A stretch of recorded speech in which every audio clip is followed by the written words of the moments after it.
नमस्कार साथियों। आर्य azo app पर मैं आलोक जहांगीर आपका फिर से स्वागत करता हूं। आज हम लोग मिलकर जिस टॉपिक पर चर्चा करेंगे उस टॉपिक का नाम है आंग्ल मैसूर संघर्ष।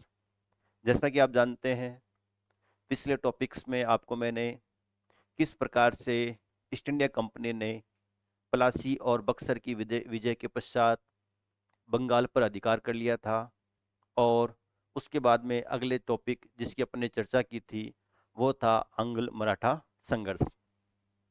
इसी कड़ी में साथियों, आज अपन चर्चा करेंगे एक बहुत ही शानदार टॉपिक की, जिसका नाम है आंग्ल मैसूर संघर्ष।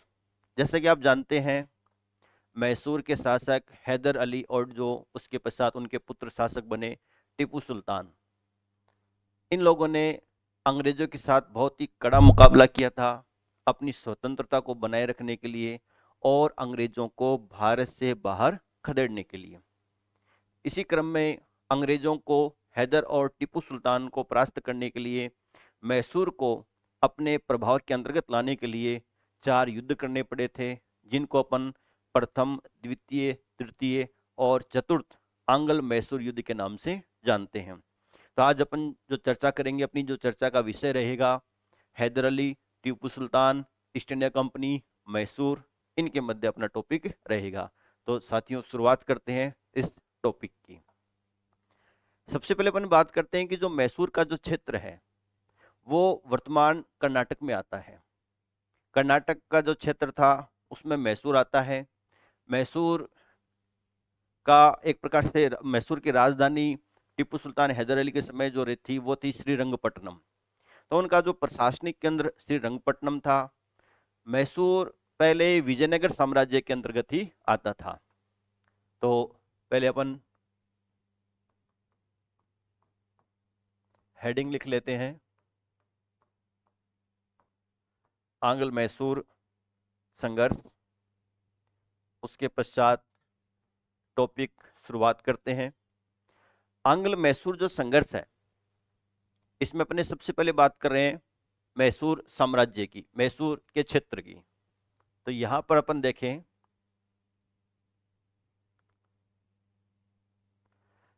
दक्षिण भारत में इस प्रकार से आपके कर्नाटक वाला जो क्षेत्र है, इस कर्नाटक वाले क्षेत्र में ही एक प्रदेश आता है, वो आपके कौन सा है? मैसूर। मैसूर अभी अपने चर्चा की थी, विजयनगर साम्राज्य के अधीन था। विजयनगर साम्राज्य का 1565 में तालीकोटा युद्ध के पश्चात पतन होने लग गया था। ठीक है। उसके पश्चात अपन बात करें कि जो विजयनगर के शासक कमजोर हो गए थे, दुर्बल हो गए थे, और धीरे धीरे विजयनगर साम्राज्य समाप्त होने लग गया।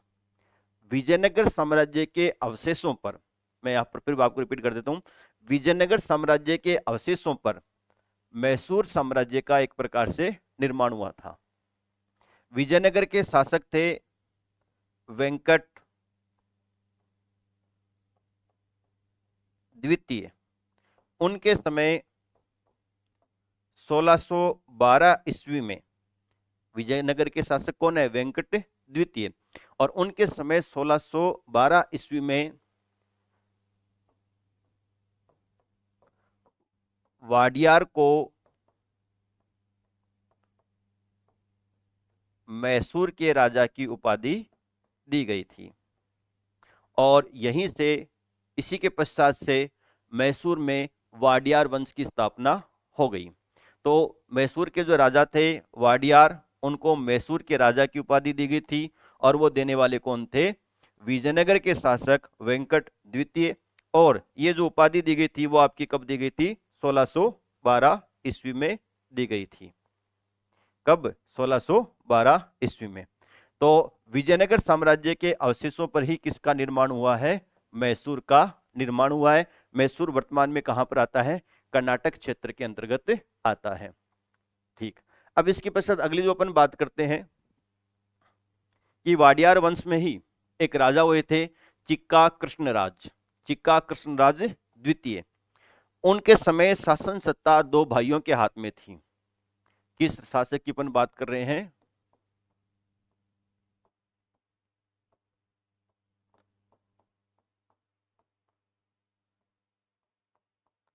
चिक्का कृष्णराज द्वितीय की बात करें। वाडियार वंश के शासक थे, मैसूर के शासक थे, कमजोर शासक थे, इसलिए शासन सत्ता दो भाइयों के हाथ में थी।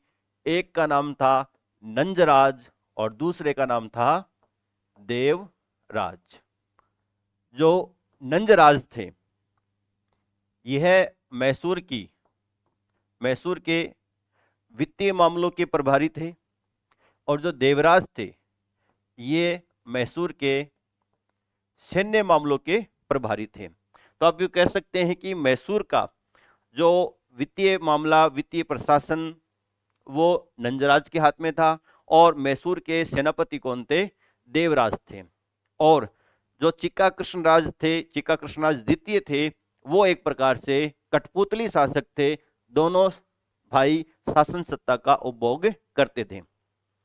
इसी समय जो मैसूर है उस पर लगातार मराठों के आक्रमण भी होते रहते थे, और जो हैदराबाद का जो निजाम था, हैदराबाद का निजाम इस प्रकार से अपन बात करें, ये अपन देख सकते हैं मराठा क्षेत्र था। ये आपके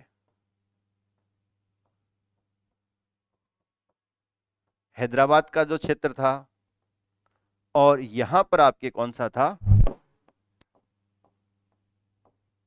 मैसूर का क्षेत्र था। तो जो मराठों के जो आक्रमण है वो मैसूर पर होते रहते थे। मैसूर का शासक कमजोर था, और जो हैदराबाद के जो निजाम थे वो यह मानते थे कि जो मैसूर का जो क्षेत्र है वो उनके प्रभाव क्षेत्र में आता है, उनके अधिकार में आता है। इसलिए अगर ये जो मराठे आक्रमण कर रहे हैं तो ये हमारे क्षेत्र में क्या कर रहे हैं? हस्तक्षेप कर रहे हैं। इस कारण वहां की स्थिति बड़ी ही उलझी हुई स्थिति थी।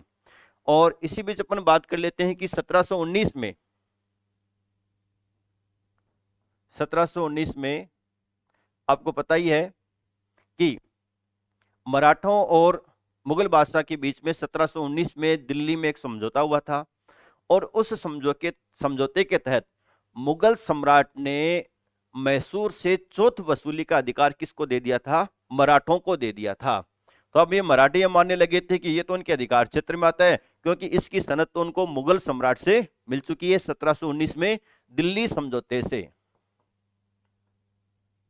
तो क्षेत्र एक हो गया। इसके दावेदार कितने हो गए? दो इसके दावेदार हो गए। एक तरफ आपकी कौन है? हैदराबाद का निजाम, और दूसरी तरफ कौन है? मराठा। ठीक।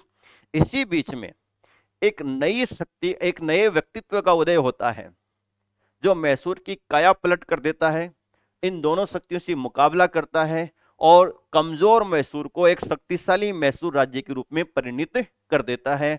और उस चरित्र का नाम था, जो भारतीय इतिहास में काफी प्रसिद्ध है, अनपढ़ था लेकिन महान सेनापति साबित हुआ, अपने सैन्य बल से सर्वोच्च मुकाम पर पहुंचा था, और उस चरित्र का नाम कौन था? हैदर अली।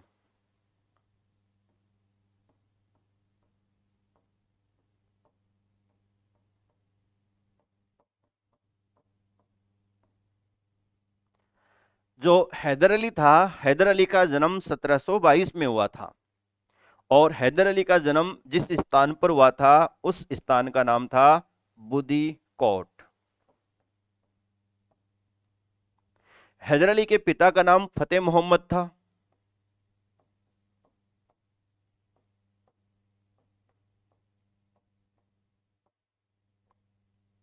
और अभी जैसे मैंने जिक्र किया कि हैदर अली ज्यादा पढ़ा लिखा नहीं था, या अपन यूं कह सकते हैं अनपढ़ थे, इसलिए उन्होंने एक पढ़े लिखे व्यक्ति को अपना साथी भी बनाया था। ब्राह्मण थे, और उनका नाम था खांडे राव।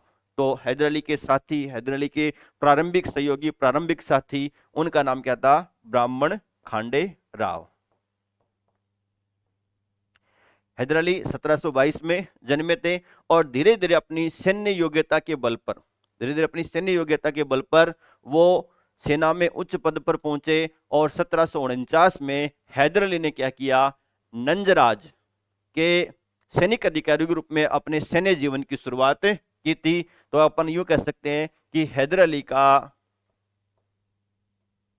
कैरियर कब प्रारंभ होता है, 1749 में एक सैनिक अधिकारी के रूप में। धीरे धीरे हैदर अली, चूंकि अपन बात कर चुके काफी बार अपने यहाँ पर चर्चा हो चुकी है कि हैदर अली अच्छे सेनापति थे, एक ऊंचे मुकाम पर पहुंचे थे और 1755 में हैदर अली को डिंडीगुल का फौजदार बनाया गया, जो वर्तमान में तमिलनाडु में है। यहां पर वर्तमान में किस राज्य में आता है, तमिलनाडु राज्य में आता है। कौन सा क्षेत्र जिसकी अपन बात कर रहे हैं, डिंडीगुल की बात कर रहे हैं। ये साथियों बहुत ही एक अच्छा प्रश्न है, कई दफे एग्जाम में प्रश्न पूछा जा चुका है कि हैदर अली डिंडीगुल का फौजदार कब बना था, 1755 में। डिंडीगुल कहां पर है, वर्तमान में तमिलनाडु राज्य के अंतर्गत आता है और वहां का इनको बनाया गया था, फौजदार बनाया गया था। हैदर अली ज्यादा पढ़े लिखे तो नहीं थे, लेकिन सैन्य मामलों में वो काफी अनुभवी थे। उनको पता था कि सेना को अपग्रेड करना काफी जरूरी है और आधुनिक समय के हिसाब से अपनी सेना को बनाना जरूरी है। इसलिए उन्होंने क्या किया, डिंडीगुल में ही फ्रांसीसी के सहयोग से तोप व गोला बारूद बनाने का कारखाना भी स्थापित किया था। अर्थात उन्होंने किसका सहयोग लिया अपनी सेना को अपग्रेड करने के लिए, सुसज्जित करने के लिए, वो थे फ्रांसीसी। और उन्होंने फ्रांसीसियों के सहयोग से डिंडीगुल में क्या बनाया था, तोप और गोला बनाने का कारखाना बनाया था।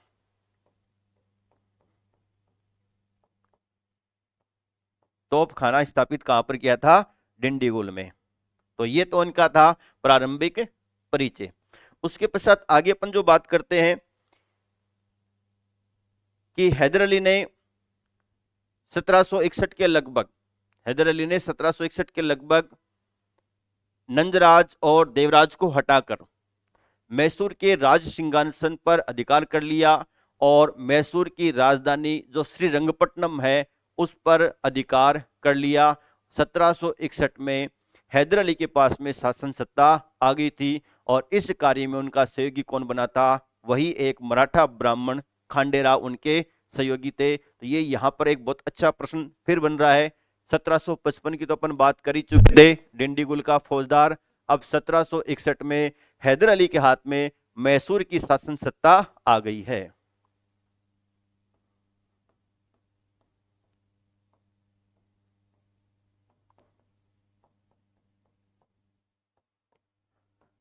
और इस कार्य में सहायता मराठा ब्राह्मण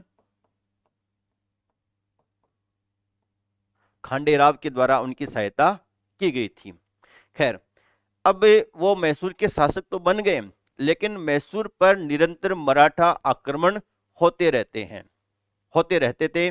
और अगर अपन बात करें 1764 में, अर्थात उनके मैसूर के शासक बनने के लगभग 3 वर्ष के पश्चात, फिर 1766 में और फिर 1771 में मराठों के आक्रमण हुए थे। 1764, 1766 और 1771 मराठों के आक्रमण मैसूर पर होते रहते थे। इसमें जो 1764 का जो आक्रमण है उसमें हैदर अली को मराठों ने हली बली के युद्ध में हराया था।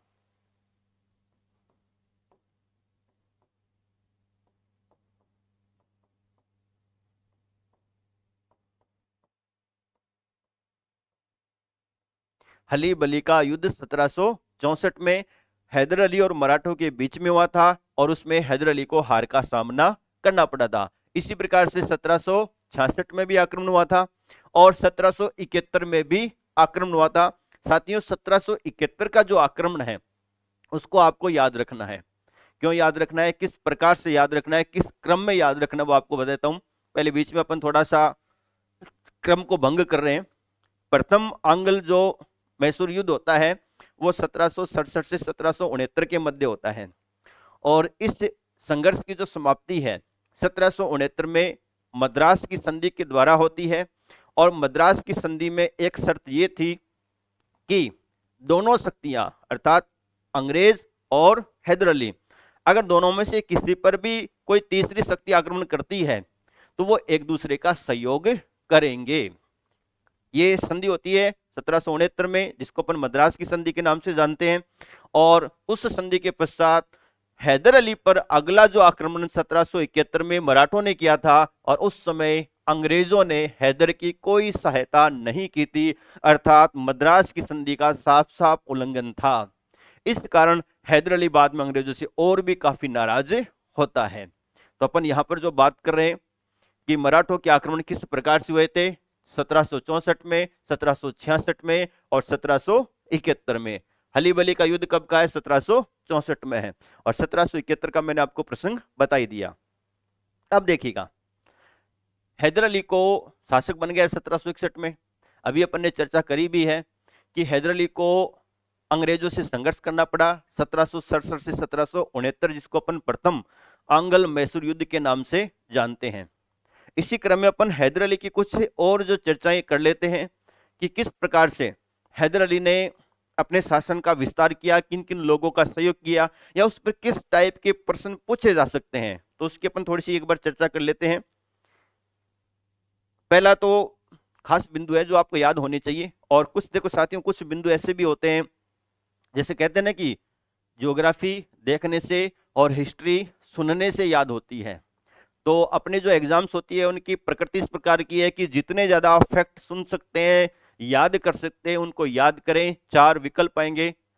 वैसे तो आरपीसी ने 5 विकल्प का ऑप्शन कर दिया है, बहुत ही अच्छा उन्होंने ऑप्शन दिया है। तो जो 5 विकल्प आएंगे उनमें से आपको एक का चयन करना होता है, तो कहीं ना कोई सुनी बात याद रह जाती है। तो इसी क्रम में आपको मैं एक फैक्ट बता रहा हूं कि हैदर अली ने बैदनूर को जीतकर, एक स्थान का नाम है बैदनूर, और बैदनूर को जीतकर उसका नाम क्या रख दिया था, हैदर नगर रख दिया था। हो सकता है कभी कोई एग्जाम में प्रश्न आ जाए, अदरवाइज सुनने में ये चीजें अच्छी लगती हैं, सुनिए। दूसरा, उसके बारे में कहा जाता है कि उसने अपने प्रारंभिक सिक्कों को एक नाम दिया था और उनको बहादुरी पेगोडा कहा जाता है। तीसरा जो फैक्ट उनके बारे में कहा जाता है कि हैदर अली को कुछ इतिहासकारों ने एक सहिष्णु शासक माना है। कुछ मानते हैं, कुछ नहीं मानते हैं। जो मानते हैं उनने अपने कुछ तर्क दिए। उन्होंने तर्क दिया है कि हैदर अली के 2 मुख्य मंत्री हिंदू थे, एक का नाम था पूर्णिया और एक का नाम था कृष्ण राव। ये प्रश्न पूछा जा सकता है।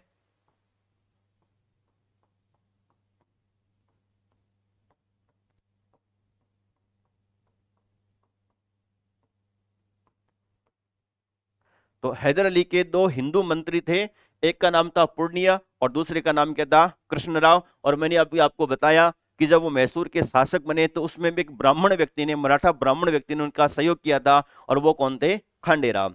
इसके अलावा हैदर ने क्या किया, मैसूर में एक मंदिर है चामुंडेश्वरी मंदिर, उस मंदिर को दान भी दिया था।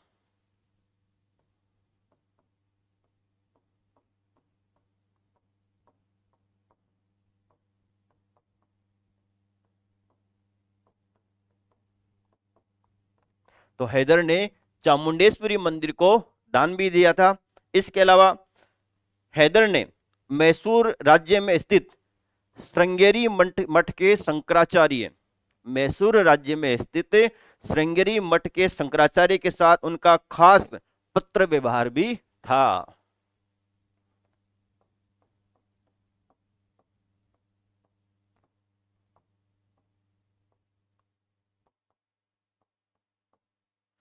हैदर अली उनसे सलाह मशविरा भी किया करते थे और उनके साथ उनका पत्र व्यवहार भी था। इसके अलावा अगर अपन बात करें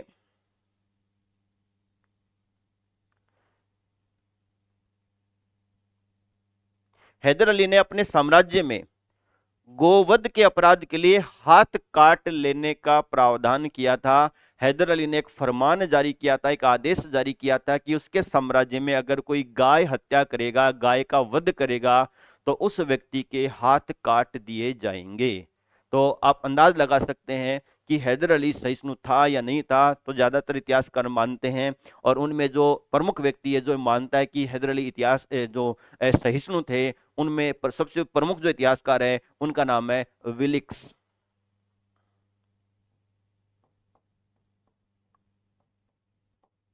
ये उनका मत है। साथियों, अब अपन जो बात करेंगे प्रथम आंग्ल मैसूर युद्ध की बात करेंगे।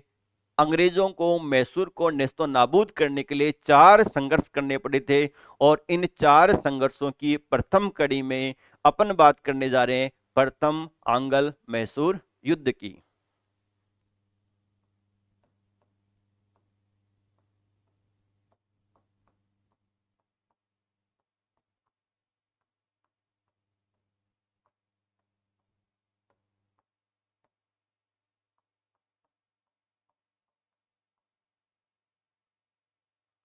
साथियों, प्रथम आंग्ल मैसूर युद्ध, अभी अपन ने एक जो दक्षिण भारत का जो नक्शा है उसको भी देखा था, कुछ अपन ने बात भी की थी, एक बार फिर उसकी अपन चर्चा कर लेते हैं। क्योंकि इतिहास की ये भी एक खूबी है कि अगर इतिहास में थोड़ा सा ज्योग्राफी का तड़का लगाया जाए तो चीजें और भी आसान हो जाती हैं।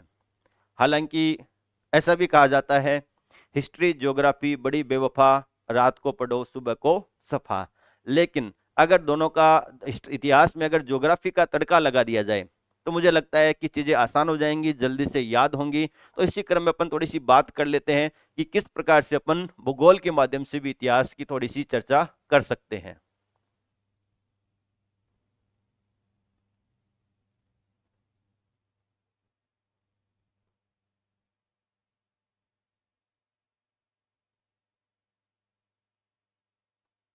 साथियों, यहाँ पर मैंने एक भारत का जो मैप है वो स्केच किया आपके सामने सुविधा के लिए। अपन बात कर रहे हैं इस प्रदेश की, नाम है मैसूर। शायद इतना बड़ा नहीं होगा, लेकिन आप समझने की दृष्टिकोण से अपन यहाँ पर बात कर रहे हैं। ये अंग्रेजों के अधिकार क्षेत्र में मद्रास, ये अंग्रेजों के अधिकार क्षेत्र में बंगाल वाला जो क्षेत्र है, और ये अंग्रेजों के अधिकार में बंबई वाला क्षेत्र है। अर्थात बंबई प्रेसिडेंसी, मद्रास प्रेसिडेंसी और कोलकाता प्रेसिडेंसी, इसकी अपन बात कर रहे हैं। और ये जो प्रथम युद्ध हो रहा है 1767 से 1769 के मध्य हो रहा है। तो 1767 से 69 के मध्य जो बंगाल के गवर्नर थे वो कौन थे? वेरेलस्ट थे। कौन थे? वेरेलस्ट थे। इसके अलावा अपन बात करें कि 1767 से 69 के मध्य जो मद्रास का जो गवर्नर था उनका नाम था स्मिथ। मद्रास के गवर्नर का नाम क्या था? स्मिथ उनका नाम था। और यहां पर अपन बात करें कि उस समय मैसूर का शासक कौन था, वो आपके थे हैदर अली। यहां पर अपने को बंबई की आवश्यकता फिलहाल नहीं रहेगी, इसलिए अपन इसकी चर्चा नहीं कर रहे हैं। अब देखिएगा, मैसूर का ये जो संघर्ष हुआ मुख्यतः किसके साथ हुआ था? मद्रास प्रेसिडेंसी के साथ में उसका संघर्ष हुआ था। तो यहां पर अपने को ये याद करने की आवश्यकता ज्यादा नहीं पड़ेगी कि उसमें बंगाल का गवर्नर कौन था, अपने को मद्रास का गवर्नर याद रखना है। अब साथियों, आपको मैं कुछ चीजें, ऐसी चीजें जो अपने को इजी वे में याद हो जाएंगी, जैसे आपको बताता हूं प्रथम संघर्ष हुआ। तो पहले तो ये आपको बता दूं कि मैसूर की राजधानी कौन सी है? श्री रंगपट्टनम।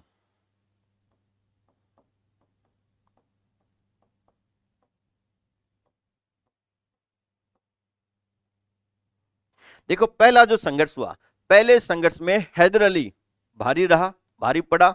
अंग्रेज हार रहे थे, इसलिए हैदर अली मद्रास तक घुसाया और अंग्रेजों को मजबूर होकर मद्रास की संधि करनी पड़ी। ठीक है। दूसरा जो संघर्ष है 1780 से 1784 के मध्य हुआ। द्वितीय संघर्ष 1780 से 84 के मध्य हुआ था। इस संघर्ष में न मैसूर जीता न अंग्रेज जीते, एक प्रकार से बराबरी का मामला रहा। तो बराबरी का मामला रहा तो दोनों के बीच में कौन सी संधि हुई? अर्थात द्वितीय आंग्ल मैसूर युद्ध की जो समाप्ति है वो किस संधि के द्वारा होती है? वो होती है मंगलोर की संधि, जो दोनों के बीच में आ जाता है। ये आपकी कौन सा क्षेत्र है? मंगलोर का क्षेत्र, यानी मंगलोर की संधि। ठीक है। तीसरा जो संघर्ष है, 1790 से 1792 के मध्य हुआ। और यहां पर अंग्रेज वे बुरी तरह से हावी रहे, पूरी तरह से हावी रहे, और अंग्रेजों ने एक प्रकार से मैसूर को जीत लिया था। मैसूर के अंदर तक घुस गए थे, मैसूर की राजधानी पर अधिकार कर लिया था, और टीपू को मजबूर होकर श्रीरंगपट्टनम की संधि करनी पड़ी। अर्थात जो तीसरा संघर्ष है, अब अंग्रेज कहां घुस गए? मैसूर में घुस गए। चौथा जो संघर्ष है 1799 में हुआ, और जो चौथा संघर्ष है उसमें टीपू सुल्तान अपनी राजधानी श्रीरंगपट्टनम में युद्ध करते हुए मारा गया। अर्थात अब कोई संधि की आवश्यकता ही नहीं रह गई। तो साथियों, इससे आपको आइडिया लग गया होगा कि किस प्रकार से अपन चीजों को आसान करके याद कर सकते हैं। तो अपन बात यहां पर कर रहे थे प्रथम आंग्ल मैसूर युद्ध की, और उसमें मद्रास का गवर्नर कौन है इसमें, तो इसके कारणों की अपन बात करते हैं कि इस संघर्ष के कारण क्या थे।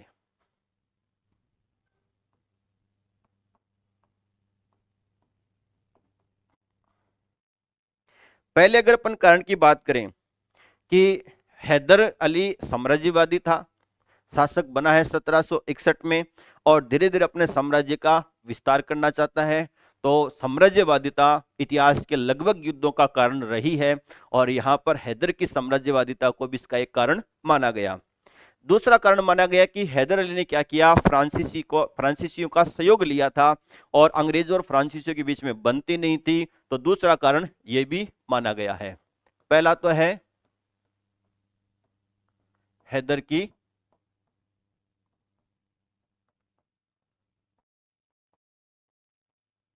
साम्राज्यवादी था, दूसरा है मैसूर के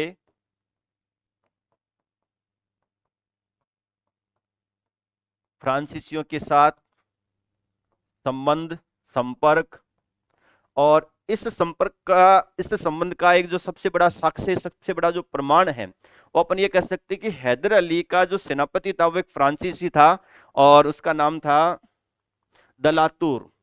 उसका हैदर अली का जो सेनापति वो कौन था? एक फ्रांसीसी था।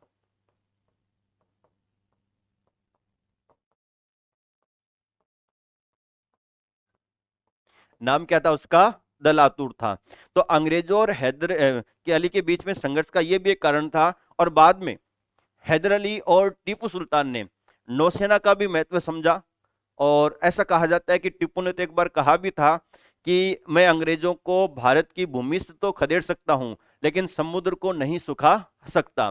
तो उन्होंने अपनी नौसेना को मजबूत करने की काफी हद तक कोशिश भी की थी। उसमें उन्होंने फ्रांसीसियों का सहयोग लिया था, और एक फ्रांसीसी जिसने मैसूर की नौसेना को प्रशिक्षित किया था, उसका नाम था लेफ्टिनेंट रिपो।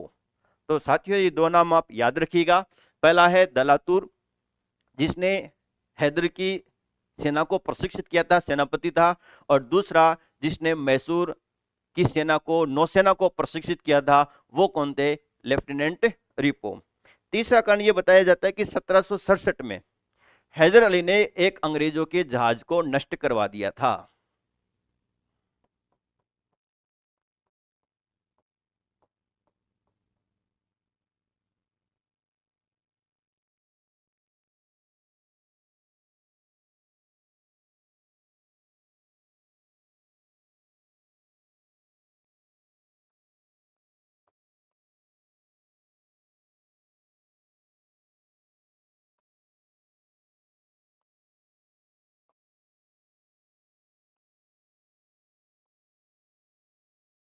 एक अंग्रेजी जहाज को नष्ट करवा दिया था। यह घटना कब की बताई जाती है? 1767 की बताई जाती है। तो अब अंग्रेजों ने क्या किया? हैदर अली को समाप्त करने के लिए, मैसूर को समाप्त करने के लिए एक त्रिगुट का निर्माण किया।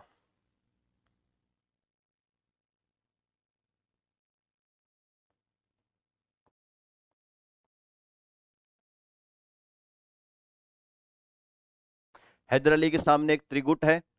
उस त्रिगुट में अंग्रेज हैं, मराठा है, और कौन है? निजाम है।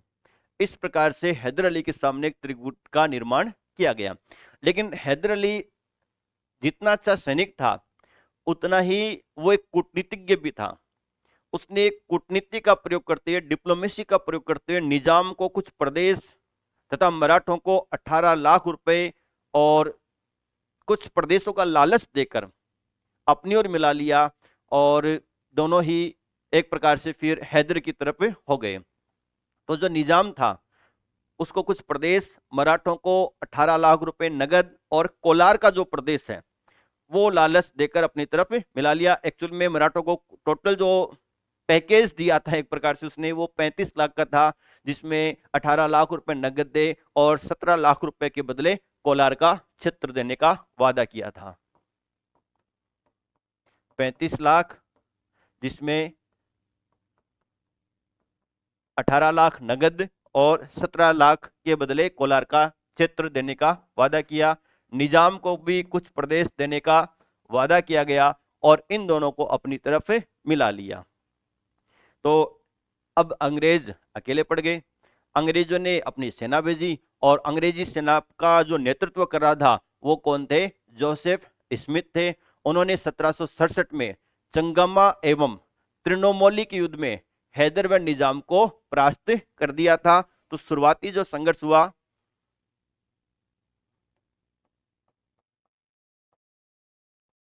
चंगम्मा व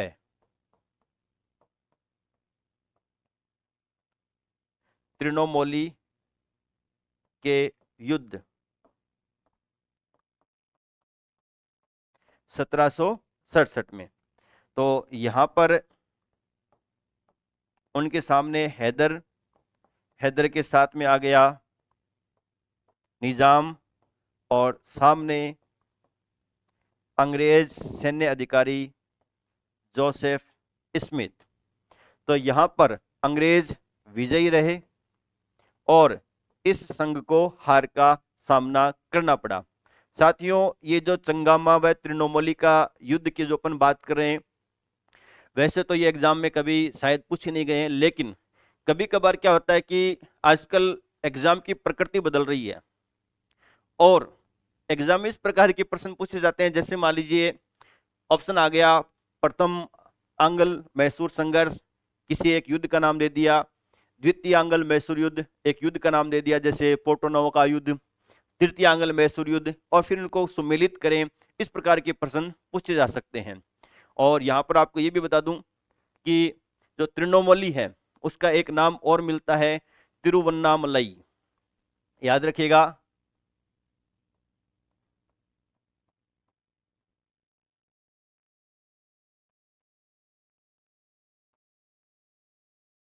तिरुवन्नामलई ये किसका नाम है? त्रिनोमोली का ही एक नाम है। खैर अपन आगे बात करते हैं। हैदर अली ने मोर्चा संभाले रखा। हैदर अली धीरे धीरे, इन शुरुआती संघर्ष में उसको हैदर को हार का सामना करना पड़ा था, लेकिन बाद में धीरे धीरे हैदर को सफलता प्राप्त हुई और अंत में अंग्रेज हार गई और हैदर अली मद्रास तक पहुंच गया। बहुत बड़ी घटना थी। हैदर अली सेना सहित उसने मद्रास को घेर लिया, मद्रास को जीत लिया और मद्रास के गवर्नर स्मिथ को 1769 में मजबूर होकर मद्रास की संधि करनी पड़ी। तो यहां पर अपन बात कर लेते हैं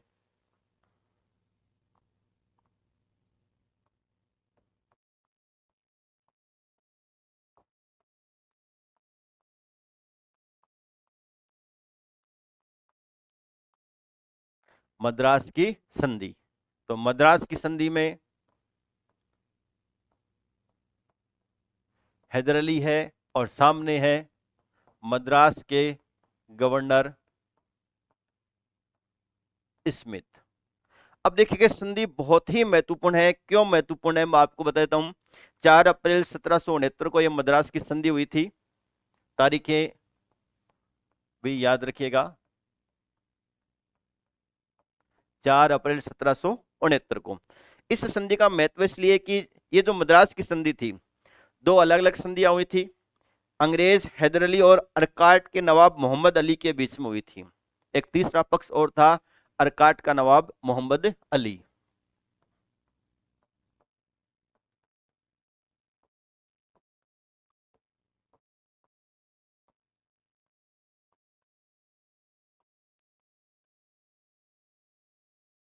अब देखिएगा, इस संघर्ष की सबसे बड़ी जो बात यह है कि इस संधि में हैदर अली ने ईस्ट इंडिया कंपनी का अस्तित्व मानने से इनकार कर दिया और यह संधि इंग्लैंड के सम्राट जॉर्ज तृतीय के नाम पर की गई थी। तो बहुत बड़ी बात है, हैदर अली ने मजबूर कर दिया अंग्रेजों को, और हैदर अली ने कहा कि मैं तो ईस्ट इंडिया कंपनी को मानता ही नहीं, आप तो एक कंपनी मात्र है, आपके साथ मैं संधि कैसे करूं, और मैं तो संधि करूंगा तो ब्रिटिश सम्राट के साथ करूंगा। और इस संधि पर एक प्रकार से कह सकते हैं हैदर अली ने ब्रिटिश सम्राट के साथ संधि की थी, और उसमें ब्रिटिश सम्राट कौन थे? जॉर्ज तृतीय।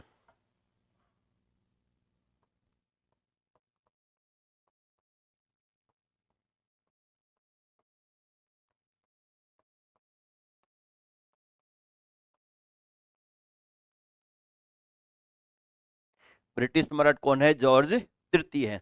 अब अपन बात कर लेते हैं कि इस संधि की शर्तें वगैरह क्या थी, किस प्रकार से इसमें ये था। तो यहां पर अपन बात करें, एक प्रकार से प्रतिरक्षात्मक संधि थी जिसमें दोनों पक्षों ने एक दूसरे को संकट के समय सहायता देने का वचन दिया था। तो किस प्रकार की संधि माना गया है? इस संधि को एक प्रतिरक्षात्मक संधि माना गया है।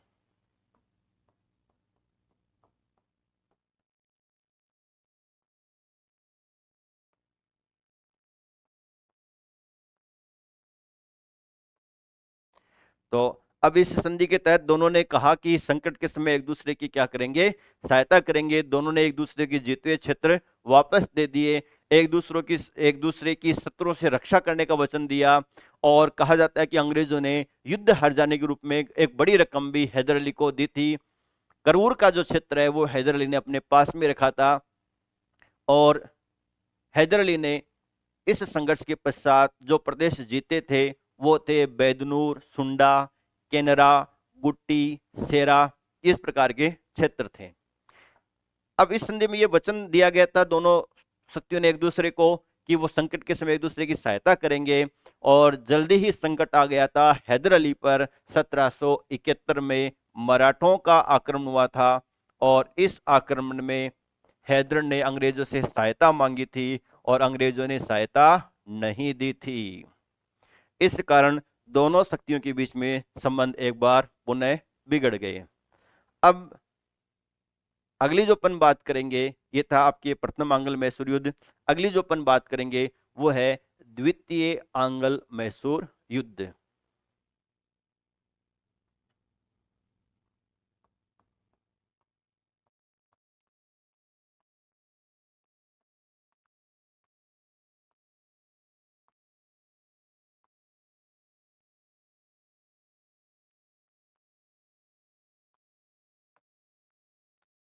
द्वितीय आंग्ल जो मैसूर युद्ध है वो 1780 से 1784 के मध्य लड़ा गया था। मराठा वाले टॉपिक में भी अपन ने बात की थी कि जिस समय यह युद्ध लड़ा गया था उस समय ईस्ट इंडिया कंपनी या अंग्रेज अपने सबसे बड़े संकट काल में थे।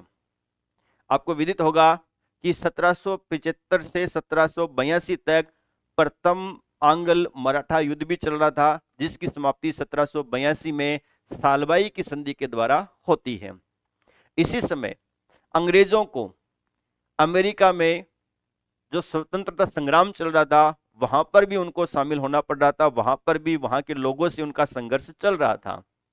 इसलिए अंग्रेजों के ऊपर बड़ा ही एक संकट का काल था। आपको यह भी विदित होगा कि प्रथम आंग्ल मैसूर युद्ध में जो त्रिगुट बना था वो अंग्रेजों ने बनाया था, सर्वप्रथम हैदर अली के विरुद्ध बनाया था। इस बार परिस्थितियां बदल गई है, अब अंग्रेज संकट में है। अब देखते हैं किसके खिलाफ क्या त्रिगुट बनता है, उसकी अपन बात कर लेते हैं। तो सबसे पहले तो अपन बात करते हैं कि इस युद्ध के कारण क्या था। तो पहला कारण तो अपने वैसे सामने आ गया कि मद्रास की संधि की शर्तों के तहत जब मराठों ने 1771 में हैदर पर आक्रमण किया था तब अंग्रेजों ने हैदर की मदद नहीं की। इसके अलावा गुंटूर पर हैदर अधिकार करना चाहता था, और जो गुंटूर का जो क्षेत्र है ये किसके अधिकार में, तो अपन बात करते हैं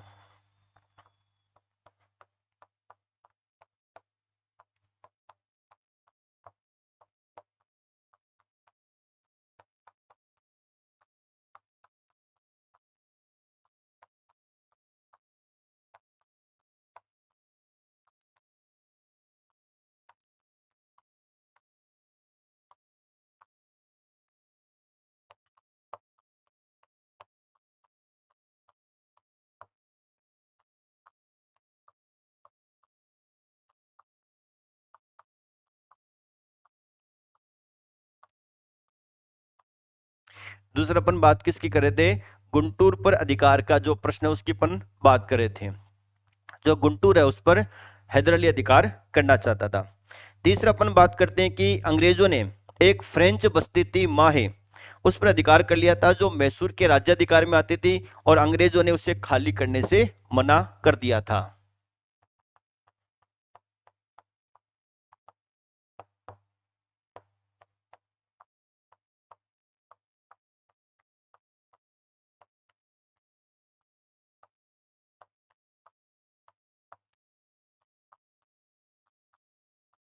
माहे पर अंग्रेजों का अधिकार।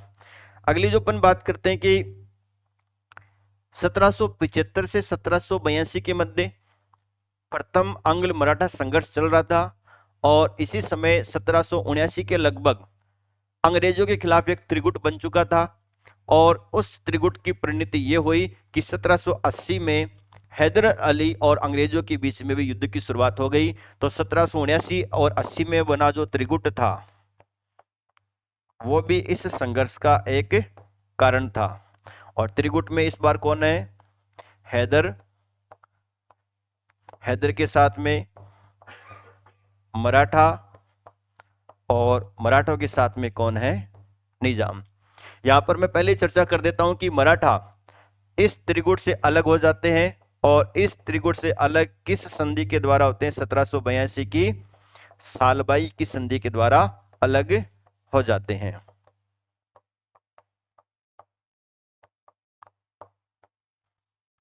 ठीक है, ये बात की चर्चा का विषय है। तो इस प्रकार से द्वितीय आंग्ल मैसूर युद्ध की शुरुआत होती है। अब इसके अपन घटनाक्रम की बात करें कि प्रमुख घटनाक्रम क्या था, तो वहां पर अपन देखते हैं कि जो हैदर अली था उसने त्रिगुट का निर्माण किया, लेकिन अंग्रेजों ने क्या किया, अपनी कूटनीति से निजाम को अपने पक्ष में कर लिया और मराठा को सालबाई की संधि के द्वारा तटस्थ कर दिया था। अब हैदर अली ने क्या किया, अंग्रेज जनरल बेली को कांजीवरम के युद्ध में पराजित कर आरकाट पर अधिकार कर लिया। लेकिन 10 सितंबर 1780 को टीपू ने जनरल बेली को पोलिलूर नामक स्थान पर बुरी तरह से हराया था। तो इस संघर्ष के जो प्रमुख युद्ध हैं उनकी अपन वन बाय वन बात कर लेते हैं। पहला कांजीवरम का युद्ध,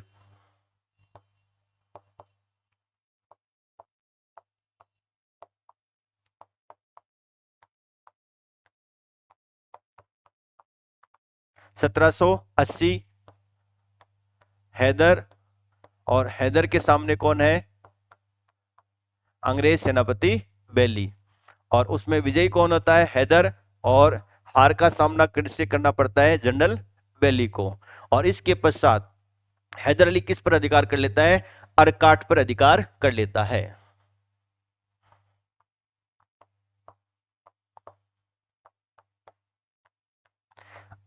अरकाट का जो नवाब था वो अंग्रेजों का मित्र था, इसलिए और अंग्रेजों ने अरकाट की रक्षा का वचन दे रखा था। तो यहां पर यह भी काफी महत्वपूर्ण है। इसके पश्चात दूसरे जिस युद्ध की बात करते हैं वो सितंबर 1780 में होता है, और हैदर का जो पुत्र है टीपू वो जनरल बेली को पोलिलूर नामक स्थान पर हरा देता है।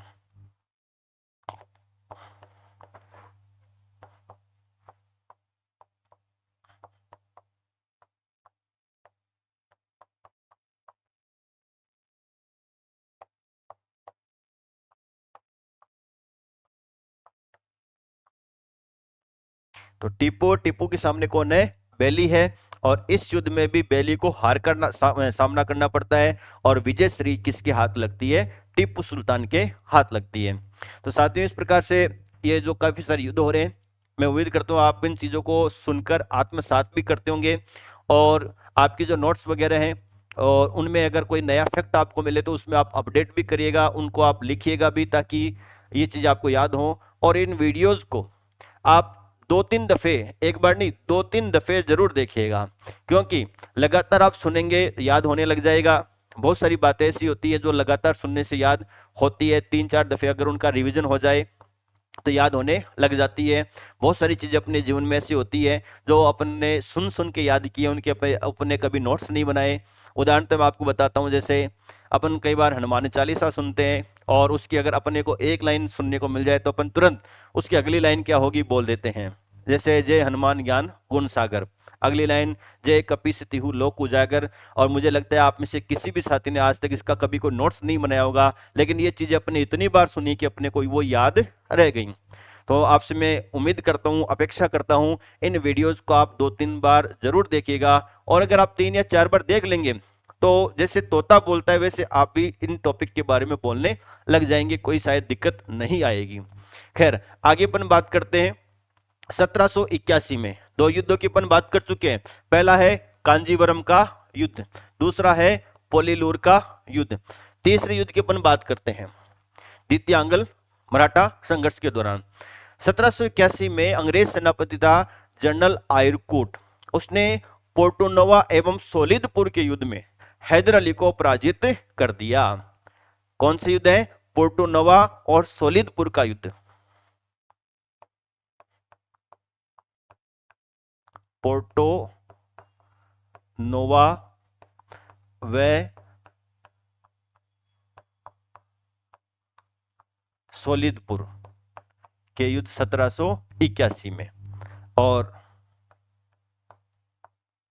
हैदर के सामने कौन है? अंग्रेज सेनापति आयरकूट। आयरकूट जीत जाता है और हैदर को हार का सामना करना पड़ता है। इसके अलावा 1782 में एक युद्ध होता है पोलीलोरल का युद्ध। अब आप कंफ्यूज होने लग गए होंगे कि अभी तो बताया था। अरे भाई वो पोलीलूर था और ये आपकी कौन सा है? पोलीलोरल।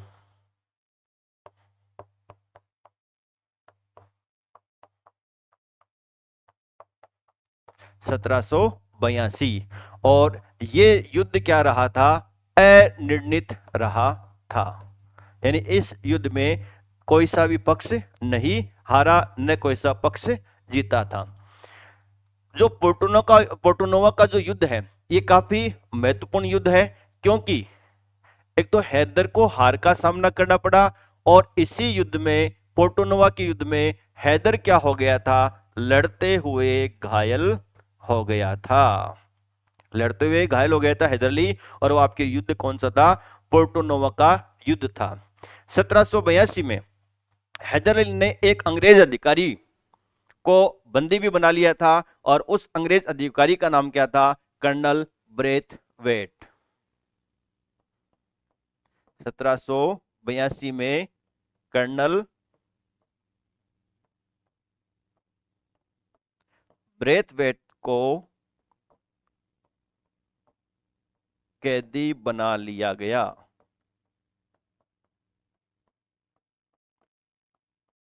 तो ये 1782 का घटनाक्रम इस प्रकार से घटित हो रहा है।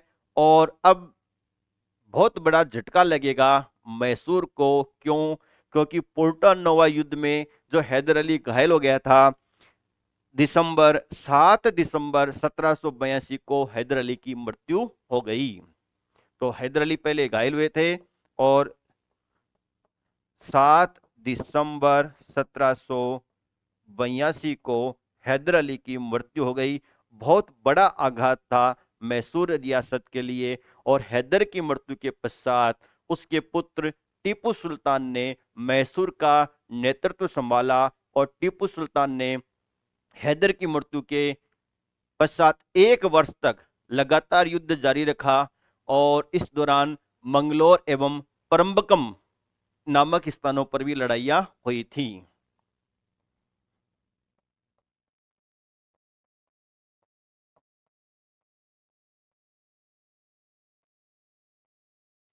और टीपू सुल्तान ने एक अंग्रेज अधिकारी ब्रिगेडियर मैथ्यूज को भी बंदी बना लिया था। तो हैदर ने तो किसको बंदी बनाया था? कर्नल ब्रेथवेट को। और टीपू सुल्तान ने जिस अंग्रेज अधिकारी को बंदी बनाया था वो कौन थे? Brigadier Mathews.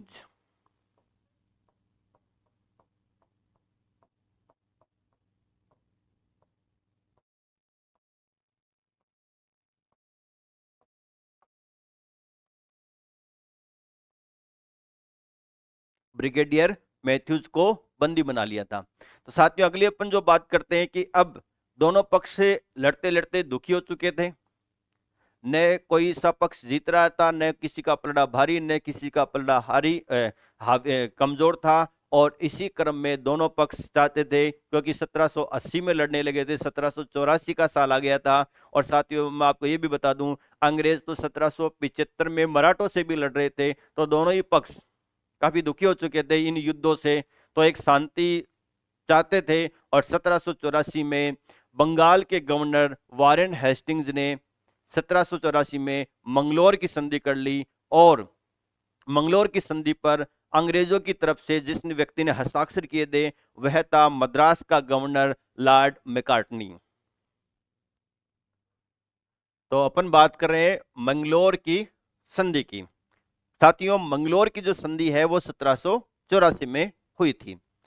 मंगलोर की संधि में एक तरफ आपकी है टीपू सुल्तान। मंगलोर की संधि पर अंग्रेजों की तरफ से हस्ताक्षर करने वाला जो अधिकारी था वह कौन था? मद्रास का गवर्नर मैकार्टनी। और उस समय बंगाल का गवर्नर जनरल कौन था? वारेन हेस्टिंग्स उस समय बंगाल के गवर्नर जनरल थे। वारेन जो हेस्टिंग्स है वो मद्रास की संधि की जो शर्तें हैं उससे ज्यादा संतुष्ट नहीं थे। और उन्होंने एक बार कहा भी था कि मुझे लगता है कि मैकार्टनी संधि के बावजूद कर्नाटक को खो देगा, अर्थात अर्काट को खो देगा। तो साथियों इस प्रकार से 1784 में मैंगलोर की संधि के द्वारा द्वितीय आंग्ल मराठा संघर्ष की समाप्ति होती है। अब जो अपन बात करेंगे तृतीय आंग्ल मराठा संघर्ष की बात करेंगे, और इस संघर्ष में भी त्रिगुट का निर्माण होता है। तो साथियों ये लगातार तीसरा संघर्ष है जिसमें किसका निर्माण हो रहा है? त्रिगुट का निर्माण हो रहा है। और इस बार जो त्रिगुट का निर्माण होता है वह टीपू सुल्तान के विरुद्ध होता है। और सामने त्रिगुट में कौन है? मराठा है, निजाम है और अंग्रेज हैं। तो करते हैं शुरुआत तृतीय आंग्ल मैसूर युद्ध की।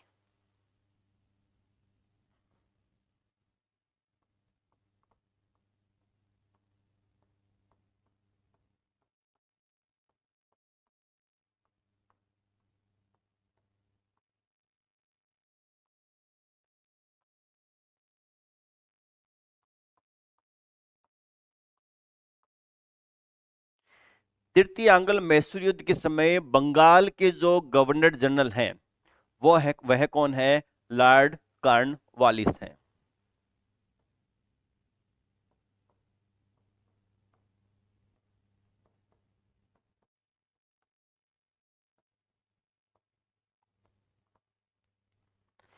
लॉर्ड कॉर्नवालिस आपको पहले विदित भी होगा कि अमेरिका का जो स्वतंत्रता जो संग्राम हुआ था उस संग्राम में अमेरिका में उनको हार का सामना करना पड़ा था। और अब वह भारत में आ गए थे और बंगाल के गवर्नर जनरल बन गए थे।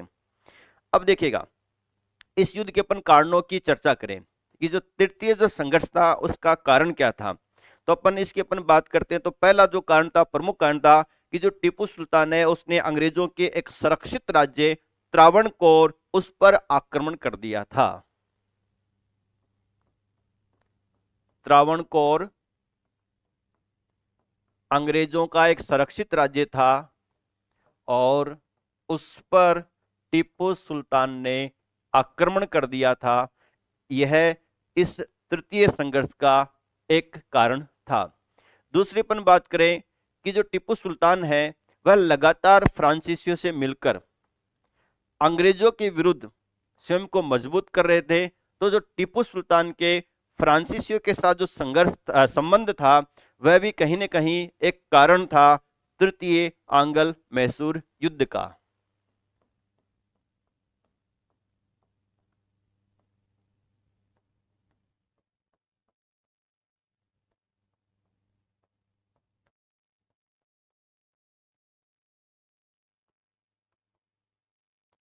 तीसरे अगर अपन कारण की बात करें कि तीसरा कारण क्या था, जो टीपू सुल्तान था उसने क्या किया, निजाम पर आक्रमण कर दिया था और निजाम से गुंटूर का प्रदेश छीन लिया था।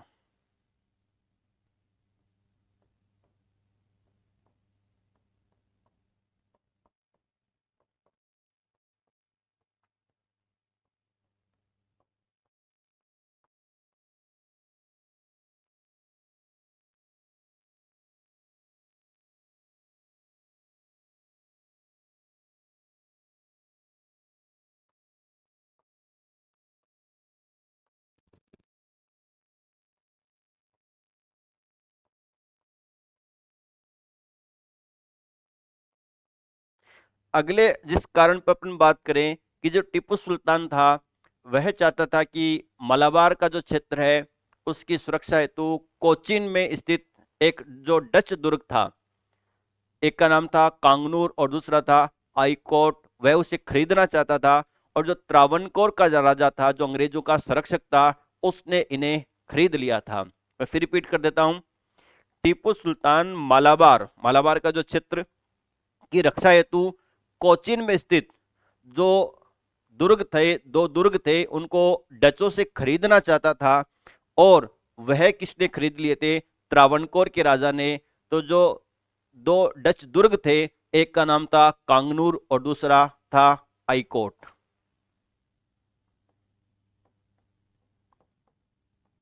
कांगनूर व आईकोट के डच दुर्ग। और ये डच दुर्ग कहां पर थे? कोचीन में थे। और इन्हें कौन खरीदना चाहता था? टीपू सुल्तान। और किसने खरीद लिए? त्रावणकोर के राजा ने। इस बात से भी टीपू सुल्तान काफी नाराज हो गया। तो ये ऐसे कुछ कारण थे जिनकी वजह से तृतीय आंग्ल मैसूर युद्ध लड़ा गया। 1790 में जनरल मिडोज के नेतृत्व में ब्रिटिश सेना ने, अंग्रेजों की सेना ने मैसूर राज्य पर आक्रमण किया, लेकिन यह आक्रमण असफल रहा। अतः दिसंबर 1790 में युद्ध का नेतृत्व स्वयं कॉर्नवालिस ने संभाल लिया। तो युद्ध में सर्वप्रथम क्या घटना घटित होती है?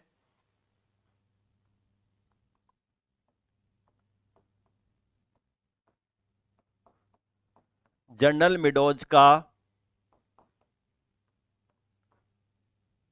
मैसूर पर असफल आक्रमण। और इसके पश्चात ये घटना कब की है? 1790 की। और दिसंबर 1790 में युद्ध का नेतृत्व स्वयं कौन संभालता है? बंगाल का गवर्नर जनरल लॉर्ड कॉर्नवालिस। अब देखिएगा इसके पश्चात क्या क्या घटनाएं घटित होती हैं। निजाम, मराठा और अंग्रेज तीनों शक्तियां मिलकर, क्योंकि तीनों शक्तियों के बीच में एक समझौता हुआ था, और समझौता यह हुआ था कि मैसूर को परास्त कर दिया जाएगा, टीपू सुल्तान को परास्त कर दिया जाएगा, और उसका जो साम्राज्य है वह तीनों शक्तियां आपस में बांट लेंगी। इसलिए तीनों शक्तियों ने मिलकर मैसूर पर आक्रमण किया। लेकिन कॉर्नवालिस के दिमाग में कुछ और ही चल रहा था। वह नहीं चाहता था कि मैसूर को पूरे को परास्त किया जाए, पूरे टीपू सुल्तान को हरा दिया जाए। क्यों? आगे इसकी अपन बात करेंगे। लेकिन देखते हैं कि मार्च 1792 तक आते आते अंग्रेज टीपू सुल्तान को मजबूर कर देते हैं श्रीरंगपट्टनम की संधि करने के लिए, और जिसके तहत टीपू ने अपना आधा राज्य अंग्रेजों व उनके सहयोगी को दे दिया। तो अपन बात करते हैं मार्च 1792 कौन सी संधि? श्री रंगपट्टनम की संधि। और इस संधि के तहत क्या हुआ? मैसूर का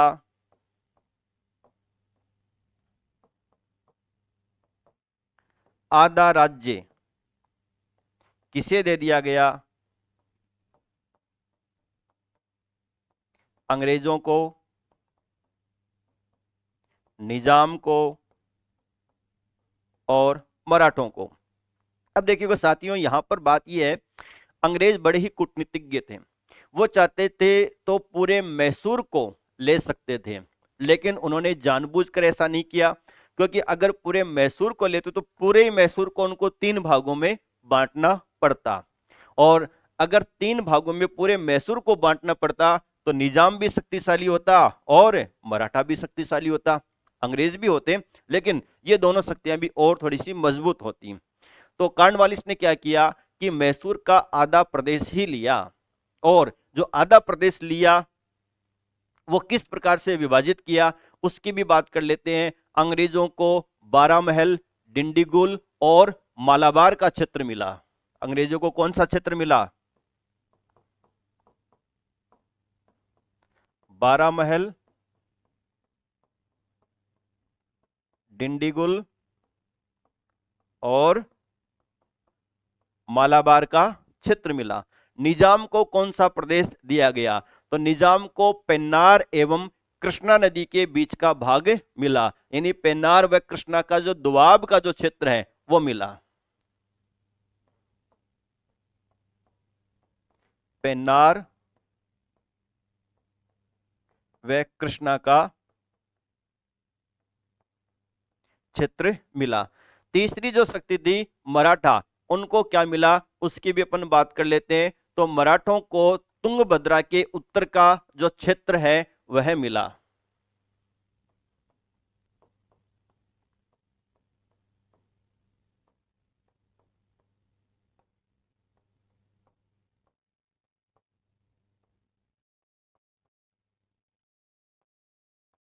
इस प्रकार से इन तीनों शक्तियों ने क्या किया, जो टीपू सुल्तान है उसका आधा प्रदेश ले लिया और उस आधे प्रदेश को इस प्रकार से विभाजित कर लिया। इसके अलावा टीपू सुल्तान पर युद्ध हर्जाने के रूप में 3 करोड़ रुपए अर्थात 30 लाख पाउंड यह भी आरोपित किया गया। युद्ध हर्जाना 3 करोड़ रुपए अर्थात 30 लाख पाउंड यह युद्ध हर्जाना आरोपित किया गया।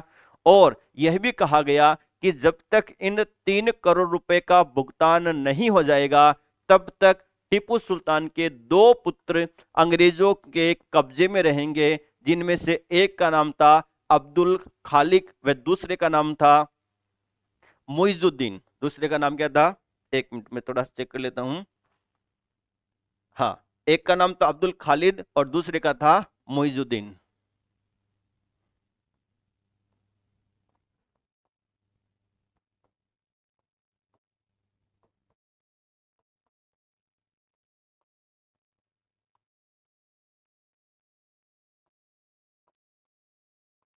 जब तक इन 3 करोड़ रुपए का भुगतान नहीं कर दिया जाए तब तक यह टीपू सुल्तान के दोनों पुत्र अंग्रेजों के अधिकार में रहेंगे। तो देखिए साथियों, इस प्रकार से लॉर्ड कॉर्नवालिस ने क्या किया, श्रीरंगपट्टनम की संधि के द्वारा उन्होंने कहा भी था कि बिना अपने मित्रों को शक्तिशाली बनाए हमने अपने शत्रु को कमजोर कर दिया, अपने शत्रु को कुचल दिया। तो यह कथन किसका है? लॉर्ड कॉर्नवालिस का। और किस संधि के पश्चात उन्होंने यह कहा था कि बिना अपने मित्रों को शक्तिशाली बनाए हमने अपने शत्रु को कमजोर कर दिया? वह थी श्रीरंगपट्टनम की संधि 1792। तो साथियों, इस प्रकार से यह तृतीय आंग्ल मैसूर युद्ध की समाप्ति होती है। अब अपन बात करेंगे चतुर्थ आंग्ल मैसूर युद्ध की।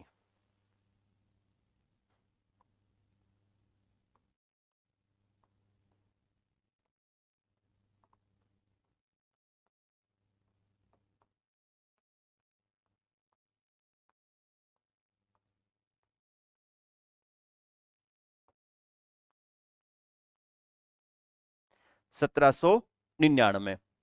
अब देखिएगा, जो चतुर्थ आंग्ल मैसूर युद्ध था, इस युद्ध से पहले अपन बात करें विश्व इतिहास की तो फ्रांस में जो नेपोलियन बोनापार्ट है वह शासक बन चुका था। और टीपू सुल्तान ने फ्रांसीसियों के साथ उनके प्रारंभ से ही अच्छे संबंध रहे थे। और टीपू सुल्तान ने नेपोलियन से पत्र व्यवहार भी किया था और फ्रांसीसियों का सहयोग लेने का प्रयास भी किया था और नेपोलियन ने सहायता का आश्वासन भी दिया था। टीपू सुल्तान ने अपने राज्य में 99 फ्रांसीसियों का सार्वजनिक सम्मान भी किया था। तो एक प्रकार से युद्ध की पृष्ठभूमि यहां पर भी बन रही है क्योंकि टीपू के फ्रांसीसियों के साथ अच्छे संबंध थे।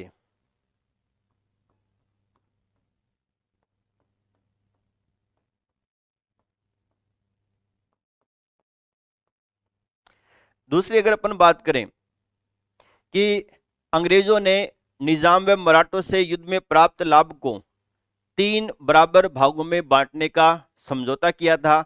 निजाम को अपनी तरफ मिलाया, मराठों को अपनी तरफ मिलाया। वो चाहते थे कि इस बार मैसूर का पूरा ही पतन कर दिया जाए। जो चौथा आंग्ल मैसूर युद्ध था, उसमें अगर अपन बात करें कि प्रमुख सेनापति कौन थे, तो उनमें प्रमुख सेनापति था, क्योंकि पहले तो अपन ये बात कर लेते हैं कि उस समय गवर्नर जनरल कौन था। गवर्नर जनरल थे लॉर्ड वेलेजली।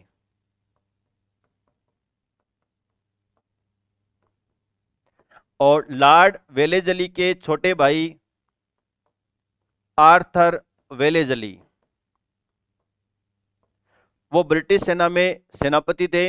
इसके अलावा अपन बात करें हैरिस और स्टुअर्ट, ये दो अन्य सेनापति भी थे।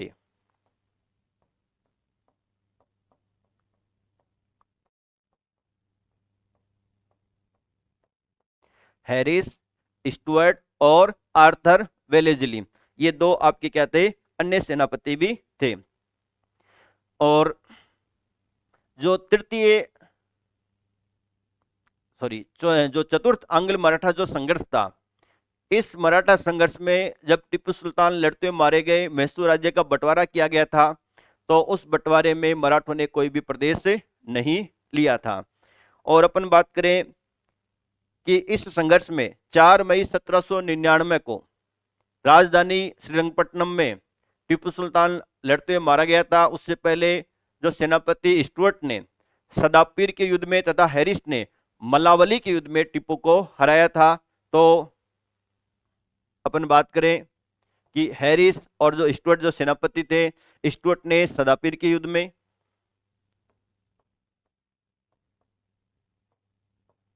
और हैरिस ने मलावली के युद्ध में टीपू सुल्तान को परास्त किया था। बाद में टीपू सुल्तान को उसकी राजधानी में ही घेर लिया गया और टीपू सुल्तान स्वयं लड़ने के लिए आया था।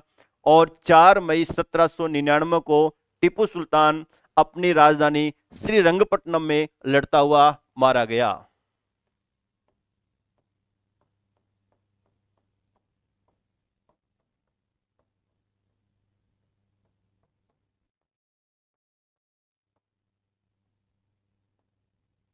4 मई 1799 को टीपू सुल्तान अपनी राजधानी श्रीरंगपट्टनम में लड़ता हुआ मारा गया। तो इस प्रकार से मैसूर से हैदर और टिप्पू सुल्तान की सत्ता का अंत होता है। और आगे अपन बात करें कि टिप्पू की मृत्यु के बाद मैसूर राज्य का बंटवारा कर लिया गया, लेकिन मराठों ने इस बंटवारे में कोई भी भाग नहीं लिया था। और मैसूर का जब बंटवारा किया गया, तब जो निजाम है, निजाम को गुट्टी, गुरमकोंडा व चितलदुर्ग के क्षेत्र मिले थे।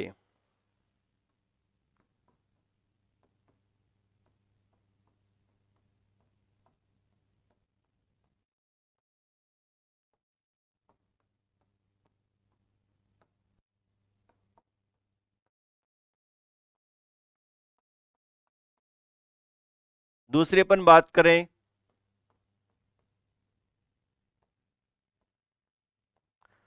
अंग्रेजों को जो प्रदेश मिले थे, उनमें कोयम्बटूर है, धारपुरम है, श्रीरंगपट्टनम है, कनारा है। ये ऐसे कुछ क्षेत्र जो अंग्रेजों को मिले थे, जिनमें सबसे महत्वपूर्ण श्रीरंगपट्टनम, कोयम्बटूर, वेनाड, धारपुरम।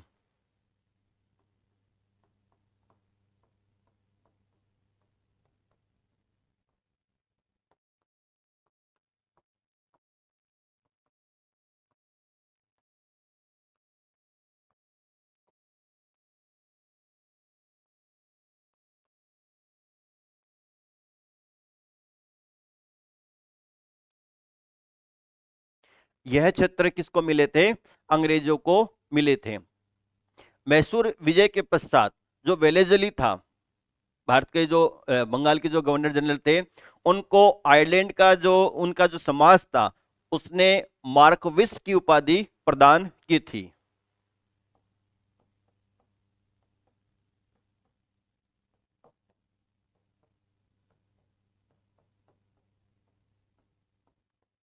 ये उपाधि प्रदान की गई थी। इस विजय के पश्चात बेलेजली ने कहा था, घोषणा की थी कि अब पूर्व का साम्राज्य हमारे पैरों में है और भारत अब हमारा है। पूर्व का साम्राज्य हमारे पैरों में है, भारत अब हमारा है। यह उद्घोषणा किसने की थी? गवर्नर जनरल वेलेजली ने चतुर्थ मैसूर युद्ध में विजय के पश्चात कहा था।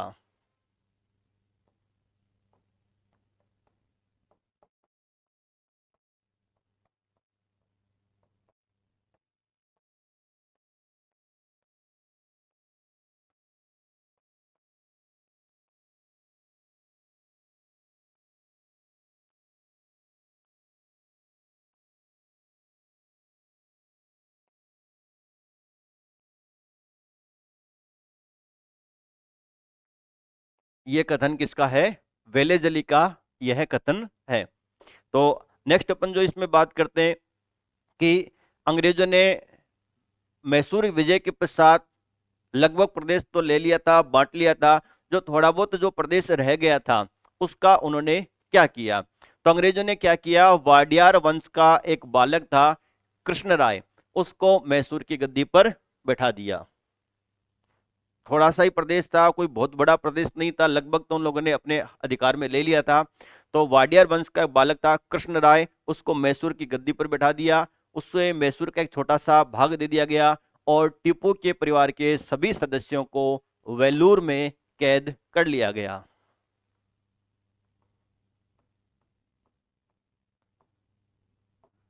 तो मैसूर का प्रदेश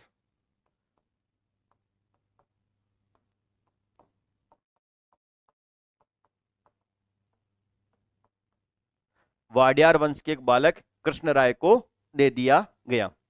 बाद में क्या हुआ? 1831 में लॉर्ड बेंटिक ने क्या किया? कुशासन का आरोप लगाकर मैसूर का प्रशासन कंपनी के हाथ में ले लिया था।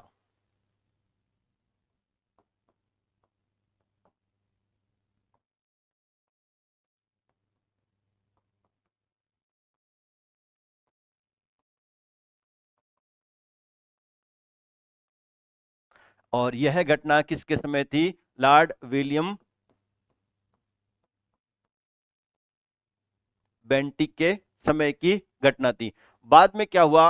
1881 में लॉर्ड रिपन के समय जो मैसूर का साम्राज्य पुनः वाडियार वंश को लौटा दिया गया।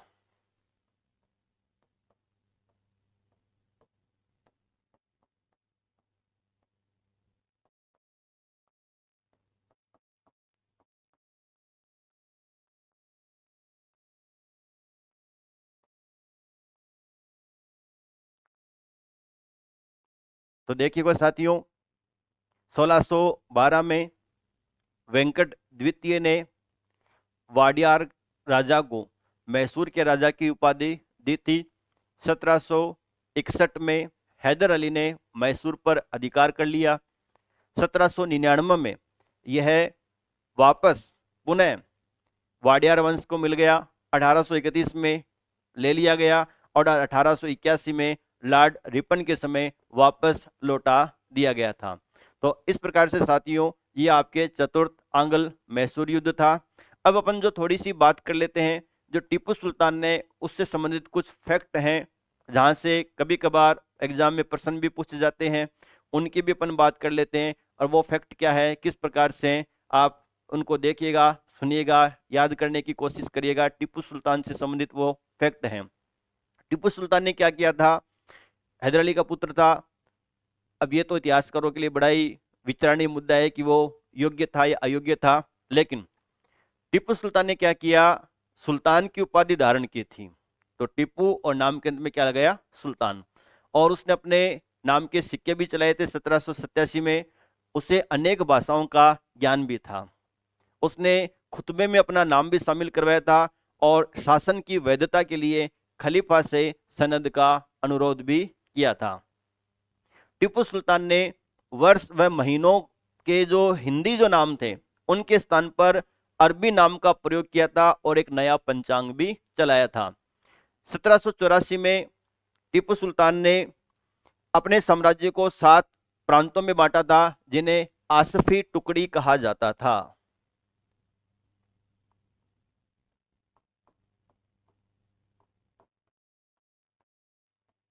अपने प्रांत को कितने भागों में बांटा था?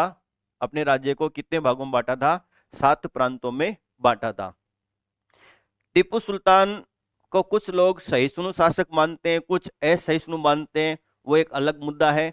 टीपू के जो सिक्के थे उस पर उसने हिंदू जो देवी देवता हैं, शिव और पार्वती के चित्र अंकित करवाए थे। और जो श्रृंगेरी का जो मंदिर है उसकी मरम्मत के लिए तथा शारदा देवी की मूर्ति की स्थापना के लिए धन भी दिया था। तो आप इससे भी अंदाजा लगा सकते हैं कि कुछ कार्य ऐसे थे, कुछ अलग प्रकार के थे। टीपू ने जो रंगपट्टनम के दुर्ग में एक मंदिर था, रंगनाथ जी का मंदिर, रंगनाथ नरसिंह का जो मंदिर है, उसमें भी जो पूजा पाठ होता था उसमें कोई हस्तक्षेप नहीं किया था। टीपू सुल्तान के बारे में कहा जाता है कि वो प्रथम भारतीय शासक था जिसने यूरोपीय प्रणाली पर अपनी प्रशासनिक व्यवस्था को अपनाने का प्रयास किया था, अंशतः अपनाया था। टीपू ने जो फ्रांसीसी क्रांति है उससे प्रभावित होकर श्रीरंगपट्टनम में 1797 में जैकोबिन क्लब की भी स्थापना की थी, उसका स्वयं सदस्य भी बना था। टीपू ने श्रीरंगपट्टनम में स्वतंत्रता का वृक्ष लगवाया था। और क्योंकि वो जो टीपू सुल्तान था वो फ्रांस की क्रांति से बहुत ही प्रभावित था और स्वयं को वो नागरिक टीपू कहलाना पसंद करता था।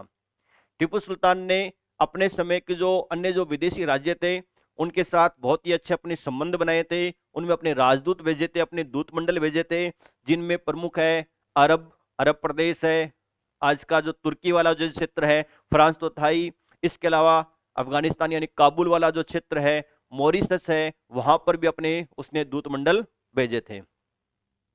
इसके अलावा उसने टीपू सुल्तान ने विदेशी व्यापार को बढ़ावा देने के लिए अपने दूसरे देशों में दूतावास स्थापित किए थे, जिनमें मस्कत है, ओरमुज है, जेद्दा है, अदन है, वहां पर अपने व्यापारिक दूत भी स्थापित किए थे। टीपू सुल्तान ने अपनी नौसेना को मजबूत बनाने के लिए 1796 के लगभग एक नौसेना बोर्ड का भी गठन किया था। इसके अलावा उसने छोटे छोटे डॉकयार्ड बनाए थे और डॉकयार्ड मैंगलोर में बनाया था, मोलिदाबाद में बनाया था, दाजियादाबाद में बनाया था। और फ्रांसीसियों की सहायता से, और जिसमें उसमें प्रमुख था नौसेना का जो जिसने नौसेना टीपू की नौसेना को प्रशिक्षित किया था वो था लेफ्टिनेंट रिपो।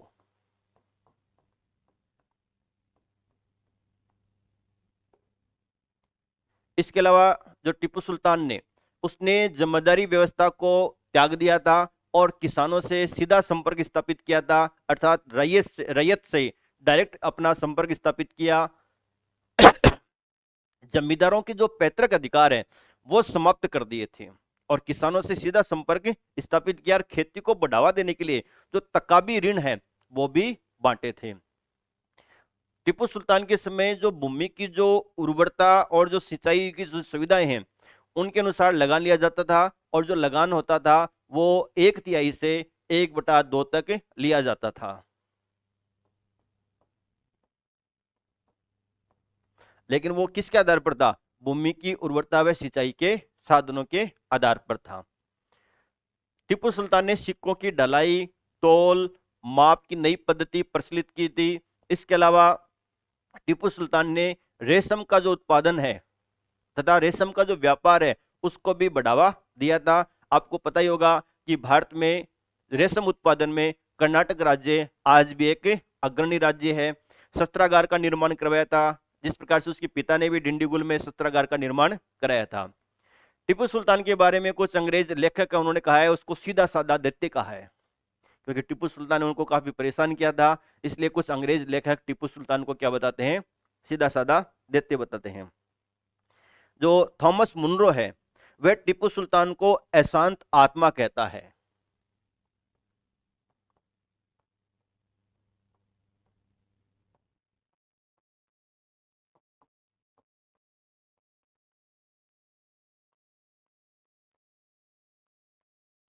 थॉमस मुनरो ने टीपू सुल्तान को क्या कहा है? अशांत आत्मा कहा है।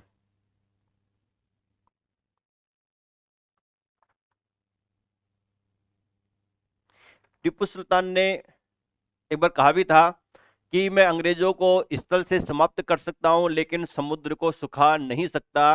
इस कथन का तात्पर्य ये निकलता है कि जो अंग्रेज है वो नौसैनिक रूप से बहुत ही मजबूत है, और अगर उनको स्थल से भी भगा दिया जाए तो वो अपनी मजबूत नौसेना के बल पर पुनः लौट आएंगे।